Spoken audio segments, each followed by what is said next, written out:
Hi, everybody. Happy Friday night / Saturday morning. I hope you guys are all doing well. Welcome to Casey Ezel Writer Life Weekly Live Update. I'm so glad you guys are here. As usual, we'll give it a couple minutes. I just realized that the title on my video says 3 March. I hope this is not wrong. Anyway, I'll change it later.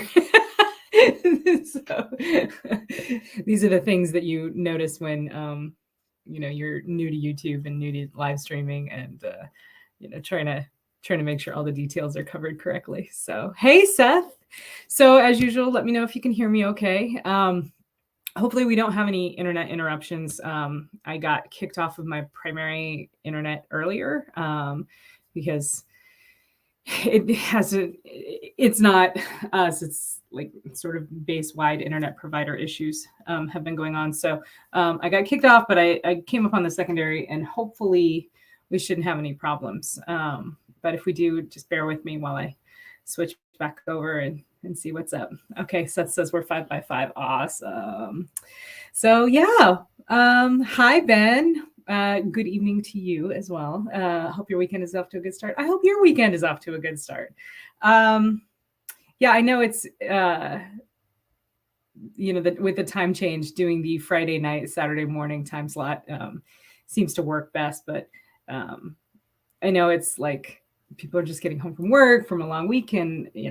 Hopefully this is a fun, relaxing thing to do as we get started. So. Yeah, so today is the 12th of March. Can you guys believe? Well, it's the 12th here in Japan because, welcome, greetings from the future. Can you guys believe that March is already half over? I have 2 thoughts on that. Number 1, no, I can't believe it. I feel like it was just February. 2, people say that all the time. And I'm sorry to be such a cliche, but holy crap, you guys! Like, what? This train is accelerating.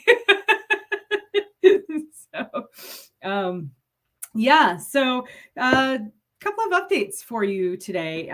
This was a big week for me. I actually, on the 7th, Monday the 7th, I started my Skillbridge internship. Yay! So, if you're not familiar, Skillbridge is a DoD program that the Department of Defense set up to help transitioning service members like me who are, ladies and gentlemen, Seth, the math professor. Thank you, Seth. Next week, we'll talk about the concept of rounding.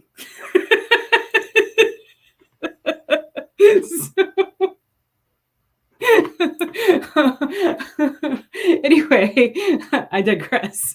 Pardon my snark. Yeah, Skillbridge, DoD Skillbridge is a program set up by the Department of Defense to help transitioning service members like me. So people retiring, but also people just separating from military service, with the goal of helping them to transition into gainful employment, as quickly as possible. And it's really a fantastic program. And I apologize if you've heard me talk about it before, but I really can't say enough good about it. So what it is it's a program that allows the service member who is getting ready to transition out of the military to do an unpaid internship with a company for the, during the last 6 months of their active duty time. And because the idea being, okay, they do this internship, they do a good job, the company decides that they're, an asset, and they hire them full time. Because my plan was to write full time, we had to kind of work it out a little bit differently, but the program itself is relatively flexible. And so what I was able to do was I contacted Chris Kennedy of Chris Kennedy Publishing, who many of you know is a great friend of mine and a wonderful person to work with, a true professional in the field. And I spoke with him as a, because he's a small business owner, and I reached out and said, hey, Chris, would you be interested in having me do a writing internship for you on an unpaid basis? So what that looks like in publishing is that I'm working on a new project, totally on spec. It's not under contract, and it is not a previous IP for which he has already paid me. This is a new project that I am writing with the intent of it hopefully someday becoming a shared world, because that's one of the things that Chris Kennedy Publishing is well known for and does very well. So the terms of the internship are I'm writing this project completely on spec. He will give me feedback, and at the end of the internship, he will consider it for publication, but there's no guarantee, because again, this is an unpaid internship. I'm being paid by the Air Force right now to try and make connections and demonstrate that I can be an asset in the corporate world, is essentially how that's working out. So it's really great. Thanks, Ben. I don't know if you like to be called Ben. Maybe I should just call you Benjamin. I'm sorry if I've been doing that wrong. But yeah, thank you very much. I'm excited. So the way that it works, yeah, that's right. Consider. The way that it works for me, just because we kind of had to work out the technicalities of it. This is a part-time virtual internship for me. It's 3 days a week. Monday, Tuesday, and Wednesday, my job is to write full time. Thursdays is my fly day, because I didn't want to completely cut myself off from flying, because I am also looking at potentially flying part-time on the outside. And I think I've talked about that on this channel before. And you guys know, like I love it. I love flying. And it's a part of who I am, and it's been a part of who I am for the last 2 decades, and I'm not quite ready to give that up yet. So I'm flying on Thursdays, and then Fridays are like the day when I do office work and have appointments and hopefully get all the logistics in line for not just my retirement, but for our move back to the United States, which will happen in June. So that's absolutely right. I mean, you never know, right? Like, the other thing to consider too is that I'm working in a totally new genre. This new project is a space opera, which is not something that I've written before. So pretty exciting. Hi, Danielle. Yes, flying. So what I hope to do is there are a couple of helicopter emergency medical services jobs in the Richmond, Virginia area, which is where my husband and I are building a house. And so I hope to get hired for one of their EMS positions. It's the thing about helicopter EMS is that typically the schedule is like 7 days on, 7 days off. So it would be, I feel like that would be fairly conducive to continuing to have a productive writing career. If nothing else, I'll write on the off days. But if it's what I expect even on the 7 days on, you're basically sitting alert, waiting to get a call to go fly. And so that involves a lot of downtime, and I have a laptop. So for those of you who've known me for a while, basically my first 2 Psyche of War books were written a lot of the time while I was on alert. So it's pretty exciting. How far out am I from retirement? That's a great question. So my retirement ceremony will be June 2nd here in Japan. And then I will go on terminal leave. We'll move back to the States, and I'll go on terminal leave. And then my retirement will be effective. I will be retired as of 1 August. So I think it's like 82 days until my ceremony. Everybody at work was asking me like, hey, what's the countdown? And I'm like, oh, I don't have a countdown. So the other day I asked Alexa how many days it was. Yeah, she told me 83, but that was like, I don't remember if that was yesterday or the day before. So I really suck at this whole countdown stuff. But yeah, so that's kind of what's going on. this week. Now, I'm going to show you guys this, and I apologize because I know StreamYard reverses the picture, so it's probably going to be backwards, but I just kind of wanted to give you guys an idea. I have as some of you know, I'm a huge fan of like paper planners and calendars and organizational tools. And I have this calendar. I don't know if you can see that. It says the best time for new beginnings is now. It's very girly and pretty and shiny. See, it's like silver. Anyway, this is a monthly planner from a company called Erin Condren, and it has like the monthly calendar, and then it just has a dashboard page where you can put notes and things, and then it has and then it just has like note pages, right? Lined note pages. So this is, I've been using this as my writing planner. And for this month, I just wanted to show you guys, this is what I've decided to do. Let me find March, to kind of keep track of what's going on. So this is my March calendar here. And like I said, I'm sorry, it's reversed. But you can see this is this week, right? So that's Monday, Tuesday, and then Wednesday. Oops, going the wrong way. Wednesday there. And so those are my word counts that I've been keeping track of. So this week, for the first 3 days, I got over 11,000 words in 3 days, which is great. And I'm so excited about it. For the days of writing, again, this is kind of an experiment, right? Like I'm trying to sort of figure out how this is going to work and how to kind of set up my flow.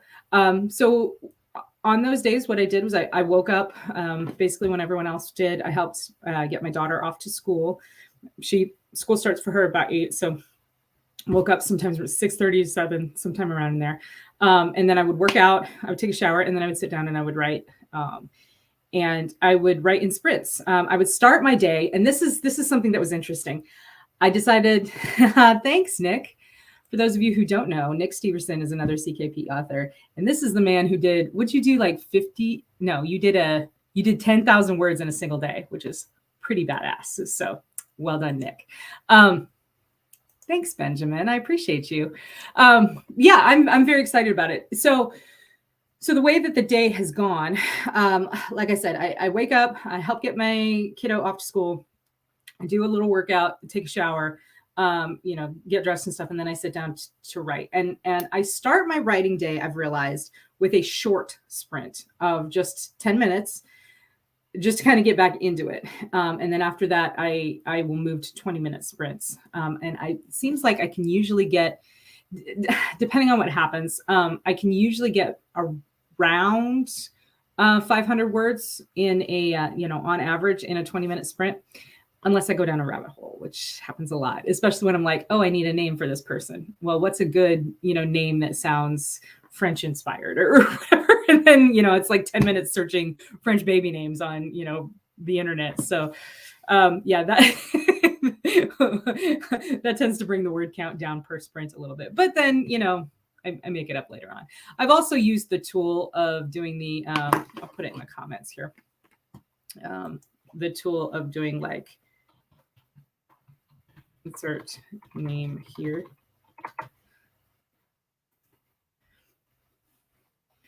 Like I've also done that sometimes when like I don't want to go down the rabbit hole and I just want to keep the words flowing. And that's a good trick too. Hi, Chantal. Oh my gosh, it's so good to see you. You look beautiful in your profile pic. Damn, girl. Yeah, Chantal's a good friend of mine from when I was living in Maryland. So, but yes, so get the day started with a short sprint and then follow up with some 20-minute sprints. That kind of 20 minutes, I think, is kind of my sprint comfort zone, kind of where I like to be. And I've been keeping track of those on my daily planner, which is a totally different notebook with a different flowery cover because, that's how I roll, yeah. And it's been motivating to me to kind of write all that stuff down. In fact, I'll show you this is what Wednesday looks like, right? So, I've got this little over here, this little habit tracker sticker where I can fill in the dots for each sprint. And then I've got the totals of the sprints there. And then I also just kind of keep track of how nope, Oh my gosh, this is hard. Okay, over here. Over here. I keep track of the word count per sprint and like how it flowed during the day. What do I do between sprints? That's a great question, Danielle. So between sprints, I will get a drink, use the bathroom. Sometimes, like if I'm feeling like antsy, I'll go outside and stand in the sunshine, walk around a little bit. Sometimes I do other work, like if I have to make a phone call or got to run to the post office, I'll do that. But obviously, that's a bigger break between sprints. So I prefer to try to keep that for like after I've met my writing goal for the day. But yeah, it's sometimes if I'm really in it, all I'll do is like stop, stand up. For me, it seems like standing up and moving around is kind of helpful. So I'll like stop, stand up, and do like some silly yoga stretches. They're not silly, they're important. I'll do yoga stretches, you guys, because yoga is very good for me. So, and then I will, and then I'll hop back into it. Nick wants to know, do I skip scenes and write them later? Not usually full scenes. No, that tends to, my brain tends to work chronologically. And so I find that if I skip scenes and write them later, when I go back, I have a hard time fitting it in. But I know other writers have used that technique with great success when, say they've got to write a big battle scene and they're like, I just don't have the wherewithal to put that together right now. Insert big explosions here, So, but yeah, that's how. I miss you too, Chantel. Charlie wants to know if I edit as I go. You know what? I do. And I know everyone says that you shouldn't, but that's my process. I edit as I go, like word by word, line by line. And then when I'm getting ready to start a new sprint, I'll read back what I wrote in the previous sprint. And sometimes, I'll find like word repetitions or something that I want to change, and I'll go back and I'll change it that way too. The reason people say not to edit as you go is because it's very easy to fall into the trap of, this isn't perfect, I can't move on until this is perfect. For whatever reason, thankfully, that's not an issue for me. It works better for me if I can get it saying the right thing before I can move on. But then I feel compelled to move on because I want to know what happens next, if that makes sense. Even though I know what's going to happen next in the big picture, because I've become quite a plotter and an outliner. And I can talk to you guys about my plotting and outlining process if that's something that you'd be interested in. Let me know in the comments. I can try to, once I get a little more technically skilled,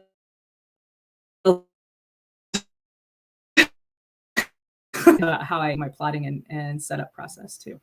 I'm getting a little connection unstable thing. So let me see if I can switch. 1 second. Let's see if this works. Okay. Hopefully that's better. Let's see. Benjamin says, I prefer to write chronologically too, but sometimes I have to insert the beat to move on. Snappy dialogue here. Yeah, exactly. Sometimes people do that. And I mean, that's, like I said, it's a very good technique if that ends up being your thing. How long have I been doing these sprints? Have I noticed a change? You know what? I have. And I started this technique, what was it? A little less than a year ago, maybe 8 months ago or so. And I got it from an author by the name of Sarah Cannon. You guys have heard me like sing her praises on this channel before, but she really is kind of my exemplar when it comes to a lot of things. One of them being using sprinting as a technique for moving your story along. The beauty of the sprint is that you set yourself a finite period of time and you allow yourself to focus just on what you're working on for that period of time. And then you make yourself take a break in between, even if it's just standing up and doing a yoga stretch or whatever. And I have noticed a change. It feels like a way of kind of breaking through the inertia of not writing, Chantel, which is something that I think to a certain degree, all writers and perhaps all creative people struggle with. It's, creativity is very Newtonian. in that way that, like, if you're being creative and living creatively and producing creatively, then it's easier to continue producing creatively. That's been my observation anyway. And your mileage may vary, of course, but when life events happen or something happens that kind of makes it so that you don't do that for a little while, it gets sometimes harder to get it started back up again. And the truth of the matter is, that's going to happen to everyone, right? Like I was just having this conversation with Chris. We had a video call on Wednesday to talk about the beginning of Skillbridge and kind of, what my thoughts were going forward and stuff like that. And one of the things that he mentioned to me was, be kind to yourself this summer. Hi, Becky. But yeah, he told me, he was like, Casey, you're going to have to be kind to yourself this summer. You're moving across the country. You're making this huge change in your life. Like, this is the biggest change that you've made in your adult life ever, with the possible exception of becoming a mother, right? Like, don't plan to have a lot of consistent production from the months of June to like October. If you get some, great, but don't plan on it, and certainly don't beat yourself up about it.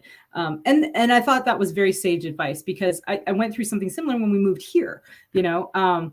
It's just, when life events happen, when other things take your attention away, you've got to you have to handle that business, right? Life is a business. You got to handle your business. Chantal, I know you've heard me say that before. Do your job, handle your business. Not directed at you, but you've heard me rant about other people. I'm remembering some very specific bridge conversations. Anyway, sorry. But yeah, so the point is, interruptions to creative flow are gonna happen. And one of the things that sprinting has done for me is it allows me a structure to be able to kind of break through that inertia of not doing it and get back into creating and writing and flowing and stuff. Yeah. Oh, bye, Danielle. Love you too. Give the kids kisses for me. Okay. Yeah, absolutely. I will happily send you an email and we can talk for sure. All right. Benjamin says, that is exactly how it is with me. When I stop writing, a day becomes a week, becomes a month, struggling to get back into it. So this is very inspiring and illuminating. Oh, I'm so glad. And that's, again, I should really be keeping notes. Maybe I'll make a video on that, on how to get back into it.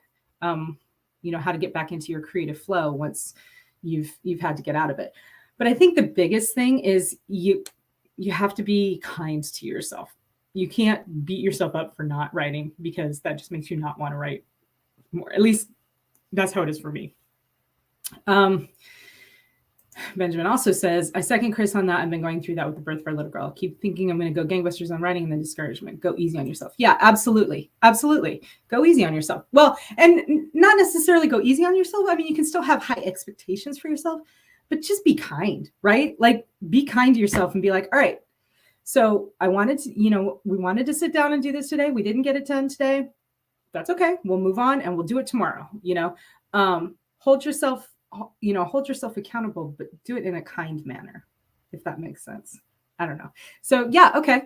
I will write that down, and we will do a video on getting back to creativity. This is great. In fact, you know what? I'm going to do it right now. I'm going to write it down right now. I don't even care if I'm still live. I have this, notebooks, right? Brilliant. Okay. Let's see. Open page. Sorry, guys. So we're going to do a video on getting back to creativity.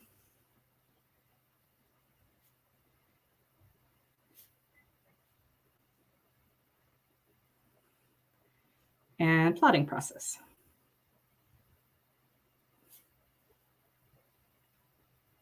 Done. Okay. Guys, write me down, or let me know if there's anything else you need me to write down. Nick says, for me, it was the boss kicking my butt in word count for the day. I was in a slump, and that motivated me. #write from spite. I'm so glad you mentioned that. Yes. Yeah, absolutely. One of the things that I like to do on my Discord channel, and here comes the plug. If you're not a member of my mailing list, the Cool Kids Club, you don't have the link to the Discord channel. So join my mailing list. come to our Discord channel, and on there we can do writing sprints together. And when you do writing sprints together, people can join the sprint, and it becomes like, it can be a like cutthroat competition, or it can be a fun competition. I like to keep it pretty light and fun on mine, where we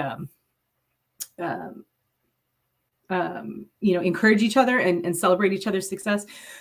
But it's fun to do with a friend, right? It's like having a workout partner, but for your creative brain. I mean, if it's about writing from spite, then yeah, sure, whatever gets it done for you, man. An example of outlining. Oh, okay. Well, that's actually part of the plotting process, so I will work that into the plotting video. So cutthroat down with them all. I mean, if you want to go, we'll go, man.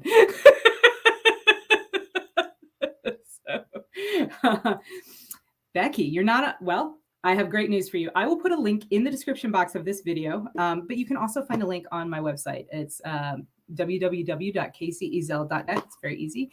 I think there's also a link on my Facebook author page to where you can sign up for my newsletter and get the Discord link. So if you have signed up for my Facebook or for my newsletter and you don't have the Discord link, email me and I will make sure that you have it. Okay, great. So speaking of spite, there's another topic that I wanted to talk about today. And that is, I'm so glad you brought that up, Nick. You're the best. It's almost like we planned this, but we totally didn't. How many of you guys have ever heard of imposter syndrome? That is something that I have noticed that is also fairly universal amongst writers and creative types, right? We sorry, I have to share this. This is a cute comment. Yep, I feel you, Becky. Yes. So imposter syndrome. So if you're not familiar with the term, imposter syndrome is where, you constantly feel like whatever you're creating, like it isn't quite good enough, or you're not really there, right? It's the idea of, well, I'm not really a writer because I haven't fulfilled X criteria, whether that be I'm not really a writer because I don't have an agent, or I'm not really a writer because I don't have a trad pub contract, or I'm not really a writer because I don't have a book published, or I'm not really a writer because I'm not making X amount of dollars. That is imposter syndrome, right? And it's not just confined to writers. It's everybody struggles with this. I know plenty of pilots who, even after going through pilot training and being told over and over again, you have to be confident in your skills. You have to trust your training, and you have to know that you can act when you need to act, but still struggle with imposter syndrome and feel like, well, I'm just a co-pilot. I'm still learning. I'm not really good at this. So there's two things going on there, right? The first one is, it's okay to still be learning. It's always okay to still be learning. And it is great to acknowledge that you're still learning. But number two, you cannot fall into the trap of degrading yourself and your experience and your expertise, if that makes sense. You can't undermine yourself, right? Benjamin says, feel it every day, especially when I'm working on my Necropolis IP. First book series that I can call my very own, and imposter syndrome hits hard when I sit down to work on that. Yeah, exactly. That's the thing about imposter syndrome, is that it can be debilitating, right? It can be like, well, you can sit down to look at it and think, okay, I'm working on this property that's totally my own idea, totally my own creation. Is it as good as these other things that I've done? Is it as good as some of these shared worlds that I've played in? For me, I'm incredibly proud of my Psyche of War series. I think it's, some of the best written work that I've ever done, but the sales don't come close to matching my sales for my Four Horsemen universe work. Is that because it's not as good? I don't think so, but it would be very easy for me to interpret it that way. Does that make sense? You really have to fight against that idea of I'm not good enough.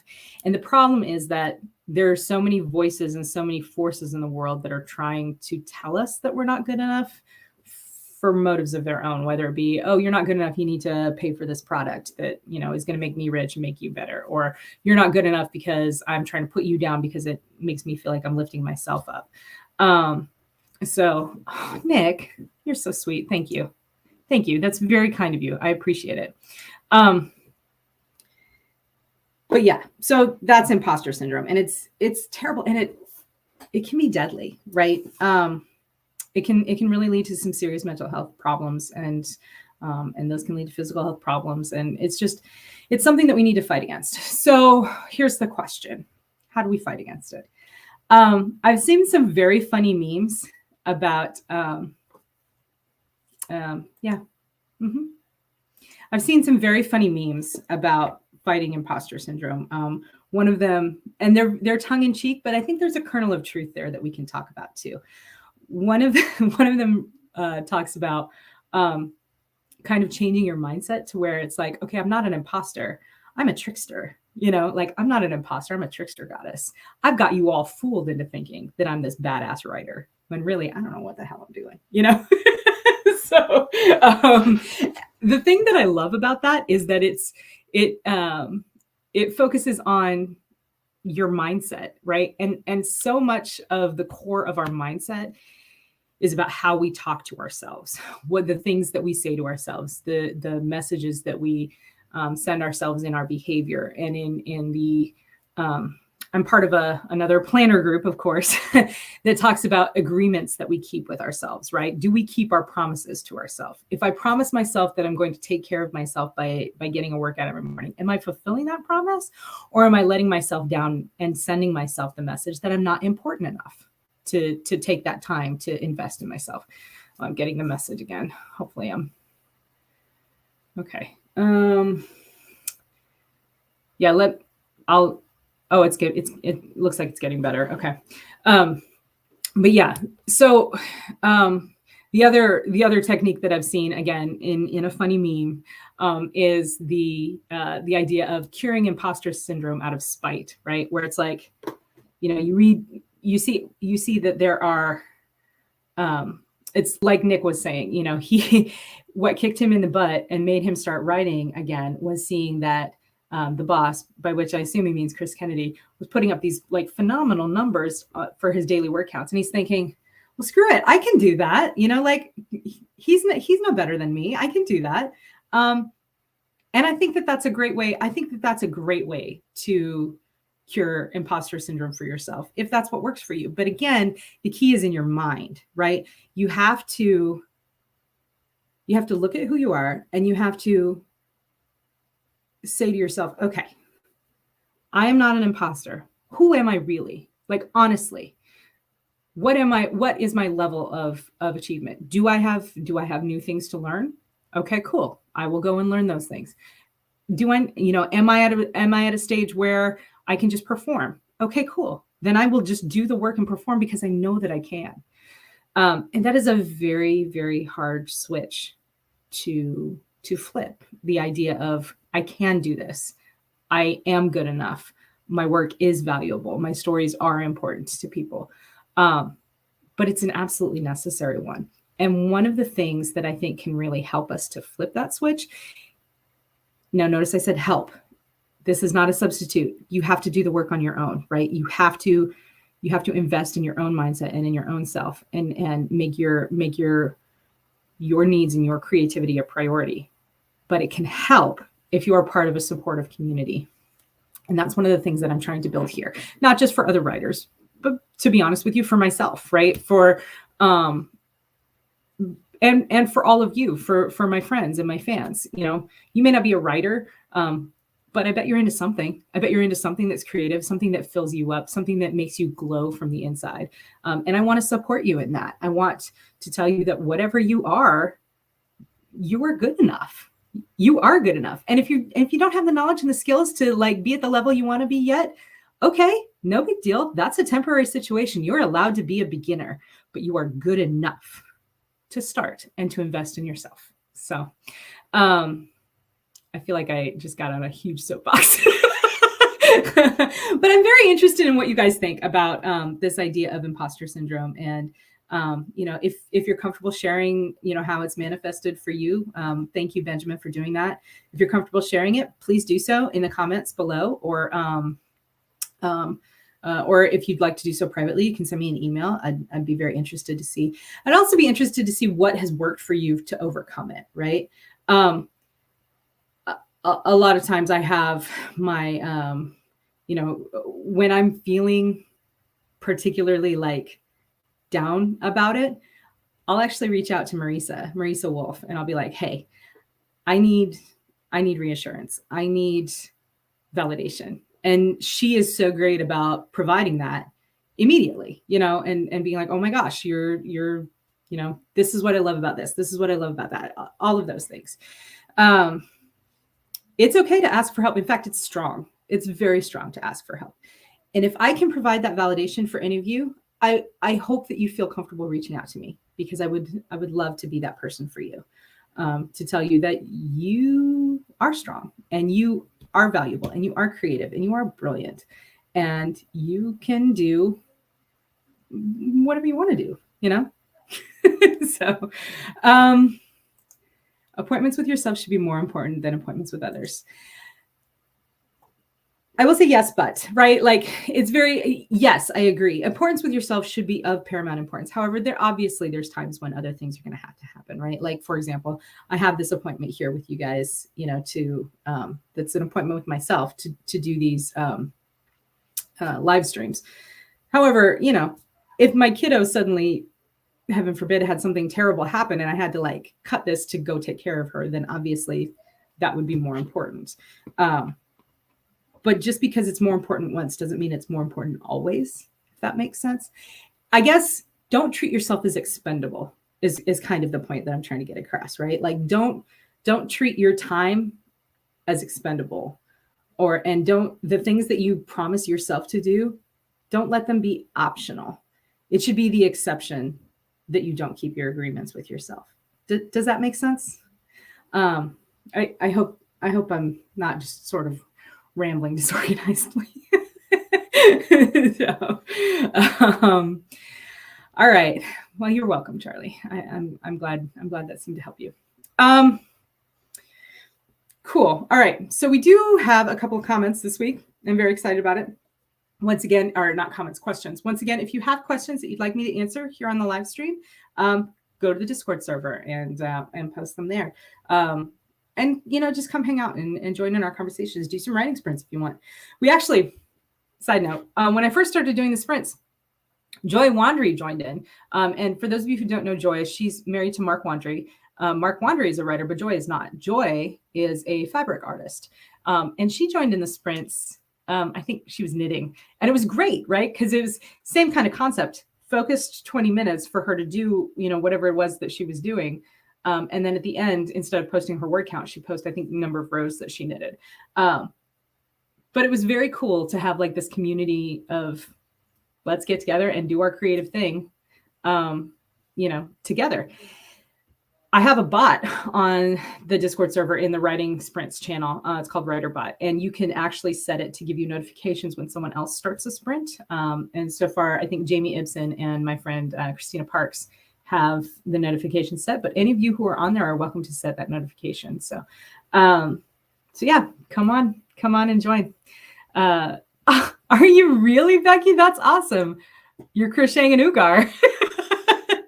For those of you who are not familiar, an Ugar is an alien from the Four Horsemen universe that resembles a purple bear. That's great. I can't wait for that. Ooh, Nick, this is a good point. Let's talk about this before I go on. Being put on con panels was very impostery for me. I wondered what the hell I could possibly contribute. Larry Correa and DJ Butler was doing panels as well. It was very daunting. That is a valid point. And one of my very good friends actually kind of sabotaged himself because he was in the he was on a panel, and during the course of the panel, he kept saying, well, I'm just a newbie author. I'm just new. I don't know. He would actually say out loud the imposter syndrome things that he was saying in his head. And it turned people off, right? And to include the con organizers who were like, well, this guy, obviously he doesn't think he should be on the panel. So that's not good for, he's not going to provide a good panel experience for everyone. and the next year he wasn't invited to participate on the same panels anymore. So that's a tough lesson to learn, right? Whatever, it's fine to be honest about whether you're new or not, but don't degrade yourself. Don't ever downplay your importance. And if you find yourself in a situation, where you're on a panel with some big names like Larry Correia, DJ Butler, be respectful. And the way that I would handle that is, because I feel like I too feel the need to say something. I would say something along the lines of, I'm really stoked to be here with these guys that I've learned, that have inspired me so much and that I've learned so much from. And here's what I've taken from what they've taught me. And then go on and be comfortable, or as comfortable as you can. Fake it if you have to, but be comfortable in your own expertise, right? You are the expert on what you are writing. You are the expert on what you are creating. You are the expert on you and on the things that you put into the world. There's no one else who knows more than you about those things, right? Own that. And if you're fortunate enough to be speaking on a panel, own that too. I hope that's helpful, Nick. Yeah, Big Purple Don't Care Bear. That's what an Ugar is. I mean, to a certain extent, yeah. Don't fake it in terms of pretending to expertise that you don't know, but own yourself, own your own expertise, own your own knowledge, and own your own awesomeness. So, it's funny. That's like I call my newsletter list the Cool Kids Table, and I do that for a couple of reasons. Because one of the things that I learned as I became an adult, like I think like a lot of kids who grew up with, geeky interests or whatever, I sometimes felt a little ostracized from my peers because, I was super into reading Shakespeare and they were like, what the hell? Why are you so weird? And so, like a lot of kids, I mean, we all need a sense of belonging, right? We all want to be part of the cool kids. We all want to be part of a community. Even the most introverted of us need connection, right? And the reason I chose the name the Cool Kids Table is because the secret that became clear to me as I approached my 40s was that you're cool if you say you are, right? It's kind of that whole trickster thing. I am cool and I am popular because I have decided that I am cool and I am popular. And I include people. I am inclusive and I am kind, and I make people want to be part of my life.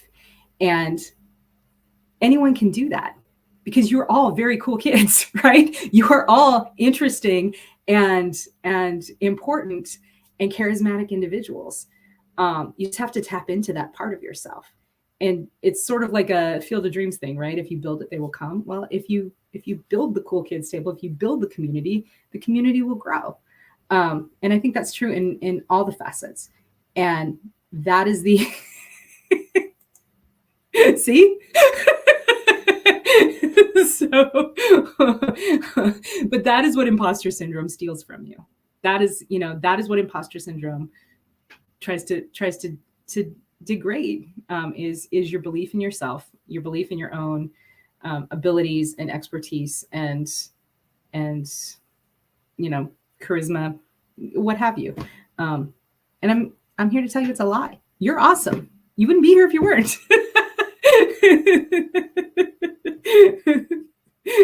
So thanks, Nick.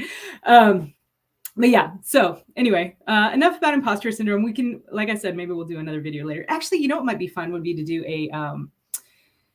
like a panel video on that, and bring a couple other creative people on to talk about their experiences with imposter syndrome and how that went off.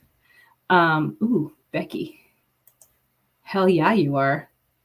Dude, you're a badass. That is incredible and important and very, very cool. And I bet that you know so much about the seeds of interpersonal interactions that you can really kind of tap into that and kind of help even adults figure out their own social interactions, because we're social creatures, but being a social creature is not an easy task, right? Okay. Yeah, for sure. That's what I'm saying. We'll do it.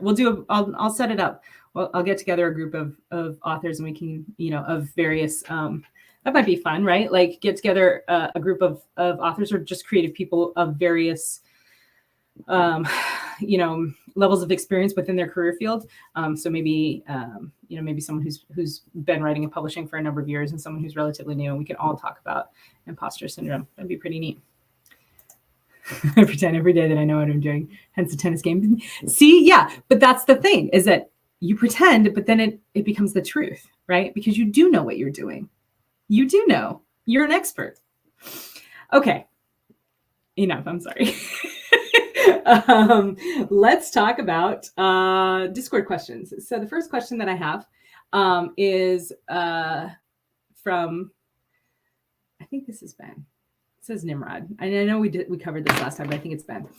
He wants to know, what foods from Japan will I miss versus foods from the US that I plan on having when I get back? This is a great question.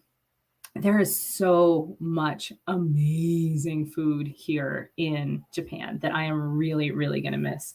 Our favorite sushi place makes this, it's just salmon. It's just salmon nigiri, right? So salmon on the sushi rice. But then it has like these like shredded onions and then like a little bit of chili sauce on the top. Oh my gosh, it's so good. I'm really going to miss that. Like really going to miss that. So I'm really looking, I've been trying to really, I guess, stock up on that. I love good ramen. My husband assures me that we'll be able to find a solid ramen joint in Richmond, and I hope that he's correct. But yeah, I love ramen. I love trying all the different types of ramen. Whether the salt ramen or the soy ramen or it's just I'm really gonna miss ramen. There's a place here too called Coco's Ichiban, and it's a Japanese curry place. Coco's is well known among military members who have been stationed in Japan. So yeah, I'm gonna miss Coco's curry a lot too. But the good thing about Coco's is that they make like curry mix, and you can maybe try to replicate it at home. So I'm very excited about that. And foods from the US that I plan on having when I get back. So as I mentioned, I love the food here. The food is amazing here. There's one sort of subcategory of food that I've really been missing that is kind of difficult to find, and that is Mexican food. I cannot wait for like solid Mexican food again. So, even just to like the chips and the salsa that they bring out. And I'm not necessarily talking authentic, Mexican, although I love authentic Mexican food too. But I've spent a lot of time in New Mexico. So, I think probably my favorite would be like the New Mexican style food, with the green and the red chili. And, there's a restaurant that we go to with Seth called, El Patron. Looking forward to El Patron. So yeah, very, very excited. So yeah, that's really the big one. But the other thing too is that like we cook a lot at home, and in the States, it's very easy to get good Mexican food ingredients like jalapeno peppers. Much more difficult here, much more difficult. So I'm looking forward to just being able to go to the grocery store and pick up pico de gallo, because all the salsas here are the jarred type, which it can be good, don't get me wrong, but I vastly prefer fresh salsa, and I don't always have the wherewithal to make my own, especially if there's no jalapenos at the commissary. So so that's what I'm really looking forward to is Mexican food and Chick-fil-A.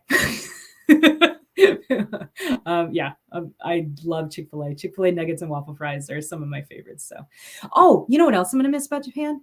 Their French fries. Their French fry game here is on point. Like, I don't know why it's so good. I think probably because like, I don't know. I don't know if it's the grease that they use or whatever, but the fries here, everywhere I go, they're like perfectly crispy on the outside and deliciously hot and soft on the inside and like perfectly salted, and you eat them with chopsticks. I'm definitely going to miss Japanese French fries for sure, which sounds like a weird thing, right? Go to Japan, have some French fries. Oh my gosh, you would not regret it. I'm telling you. Rory Ford would like to know post-retirement plans in addition to writing. And then he says, looks like that was asked already, which is fine. I mean, these are live videos, Rory, so feel free to ask over and over again, and I'll just answer over and over again if necessary. The short answer is I'm going to write, and I am hoping to also, I talked about it a little bit before, I'm hoping to also get hired as a helicopter EMS pilot. So fingers crossed, we'll see. And then he wants to know, how do I find names for my characters? So that's a really good question. I have a lot of different sources. Some of the people in the chat have actually been characters in my books before, and that's a thing called tuckerization or redshirting. The difference is red shirts usually don't survive. Tuckerizations may, right? During for Skies to Conquer, I had 2 big tuckerizations. One was a woman named Colin Loftus, and then one was a gentleman named Matt Fanny. And both of those won those tuckerizations at like charity auctions at different cons that they attended. And so I made them into characters in my books. And in Skies to Conquer, Matt Fanny is a Army helicopter pilot. He's a captain in Vietnam. And Colin Loftus is a special agent psychic for the CIA. So next time, if any of you know Matt or Colin in real life, next time you meet them, you can greet them as either Captain Fanny or Special Agent Loftus. So, but yeah, a lot of times what I'll do, what I and other authors will do is put up those big tuckerization spots, because these are characters that have like relatively major roles to play in the book. We'll put those up for like charity auctions at different conventions, as a way to raise money for whatever the convention's charity of choice is. But then there's also the kind of short-term red shirt calls. And those happen for me. I only do those on my Discord server. But occasionally if I just need, a quick name for someone who's not going to make it to the end of the scene, I'll put out a red shirt call on my Discord server, and people can hop in and say, yeah, you can shoot, I'll die in your next work. And so, but in addition to crowdsourcing sort of names from real life, a lot of times there's a lot of other sources. Like I mentioned before, using like baby namer websites. I do that a lot when I want the name to have a specific flavor to it. So in the space opera universe that I'm working in right now, the home of the main character is based roughly, like culturally, it takes a lot of cultural inspiration from medieval England. And so for names for side characters, I was searching for like Anglo-Saxon sounding names. And then, there are other polities within the space opera universe that have other cultural inspirations. So for Space France, I'm looking for, medieval French sounding names. And I will just go to a website and, like I literally type in Google, I'll literally type in, Anglo-Saxon boy names, and, it'll come up with a list. So that's one of the ways that I do it as well. Scrivener used to have a tool, and I don't think it exists anymore. It makes me really sad, but it used to have this really great tool where you could go in and say, yeah, I'm looking for a male name of, Lithuanian extraction. And it would give you a list of like 10, first name and last names that you could just choose. But since I upgraded to Scrivener 3, I haven't seen that feature anymore. And it makes me very, very sad because it was awesome. So Nick Steverson says, unique street names. I guess I don't work with street names that often. Usually I think if I'm trying to do a street name, I don't know. I don't think I've ever had occasion to really need a unique street name. I usually just, go with something like, I don't know, Broad Street or, Hilltop Lane, something like that. But that's interesting. I feel like if I needed I feel like I would use a unique street name if I was doing a murder mystery that had a house on a street, maybe. So the story that I did in Noir Fatale, which was my first noir anthology, was set in Alexandria, Virginia, which I lived there for a number of years. And I mentioned the street names in downtown Alexandria because those are very well known to denizens of the area. And so it became kind of like an Easter egg, but those are real street names. So I don't know, that's where I get it. Oh, Oh, Nick says, take 2 unique street names around your place to make a character name. Oh, that's a really good idea. I like that. That's really cool. Yeah. Neat technique. I'll try that next. Nice, Nick. Thanks. Okay, and then Infantry Socks 1104 wants to know, will the birds meet us on the LZ? I mean, if you're on time, we'll be on time, man. So just make sure you got your authentication correct. And right now, that is all of the questions in the Discord channel. So thank you to those of you who posted questions. That really does help, give me something else to talk about besides babbling about, whatever my soapbox of the week is going to be. Real quick before we go. As I mentioned at the beginning, kind of a weekly work in progress update. I got about 11,000 words total this week. Monday was by far the largest amount of words because I wrote over 5,000 words that day. And I finished up a short story for Marisa Wolf's Hit World Valkyries anthology that she's putting together. I'm very excited about that story. It's a story about best friends, really. So, and I think we talked about it a little bit last week about that dynamic of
Okay, am I back?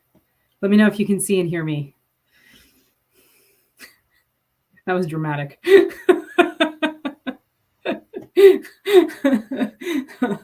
Well, thanks to the 10 of you who hung out during that. I'm so sorry. Oh yeah. Okay, good. I'm back. Thank you guys. I appreciate it. And thanks for hanging out and dealing with the technical difficulties with me. I'm really looking forward to. So in our new house, I believe we're going to have a land drop in my office. So hopefully we should be able to so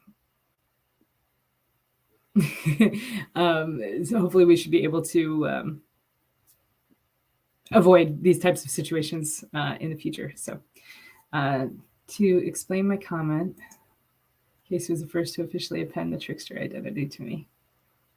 Oh, yeah. Yeah. Yeah, you have a very trickster vibe about you.